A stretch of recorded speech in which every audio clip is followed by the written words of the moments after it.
Para hadirin, belajar ilmu fikih itu sangat penting. Bahkan Imam Malik niku gurunya Imam Syafi'i. Jadi niki mungkin di awal kajian kita mulai dengan kita memahami penting nggak sih belajar ilmu fikih itu. Seberapa pentingnya kita harus mempelajari ilmu fikih itu.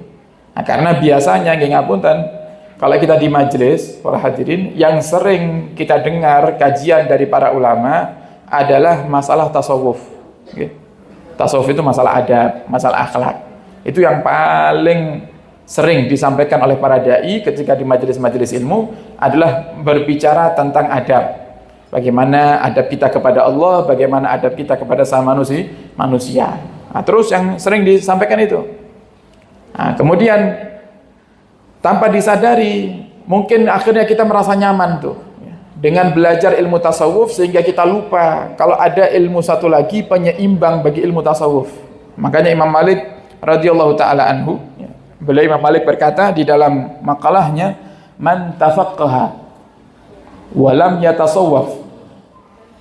Siapa orang yang belajar ilmu fikih tapi enggak mau belajar ilmu tasawuf, maka faqad tafassak.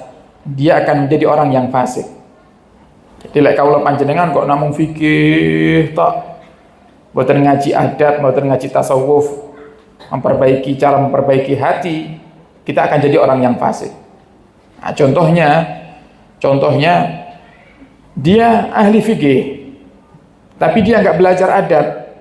Akhirnya dia seenaknya sendiri main comot hukum.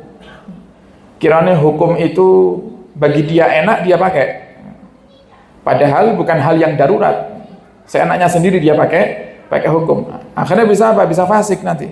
Sebaliknya, waman tasawwafa walam yatafaqqah. Siapa orang yang hanya belajar ilmu tasawuf saja, tapi nggak mau belajar ilmu fikih, faqad tazandak.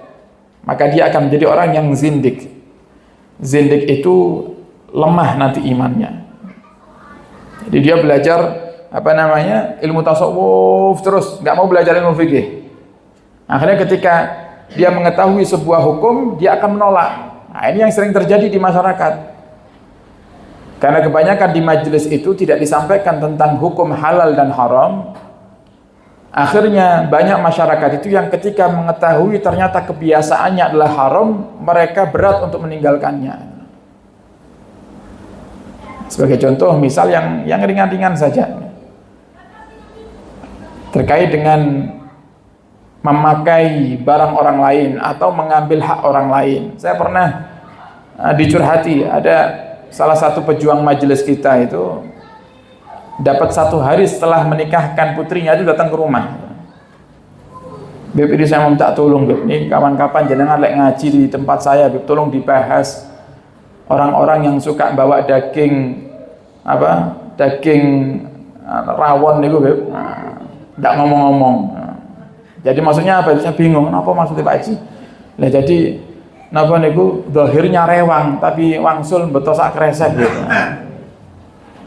Jadi rewang tapi nggak ngomong-ngomong sama yang punya hajat, yang punya daging, tiba-tiba dia pulang bawa seperti itu. Nah, ketika dikasih tahu itu haram, itu haram, akhirnya dia ngerasa nggak terima. Wah, masa gitu aja haram. Nah, akhirnya bisa seperti zindik, orang yang nggak percaya dengan aturan agama, ya mirip-mirip ateis. Ateis itu kan nggak percaya agama itu. Nah, itu yang dikhawatirkan kalau kita nggak mau belajar ilmu fikih. Kata Imam Malik, dan siapa orang yang mempelajari keduanya, tasawuf dia pelajari, dia bersihkan hati, dia belajar adab, kemudian dia juga mempelajari ilmu fikih, faqad tahaqqaqa, maka dia telah menyempurnakan daripada kebutuhan agamanya. Satu sisi kita harus belajar halal haram, sisi lain kita juga harus belajar adab.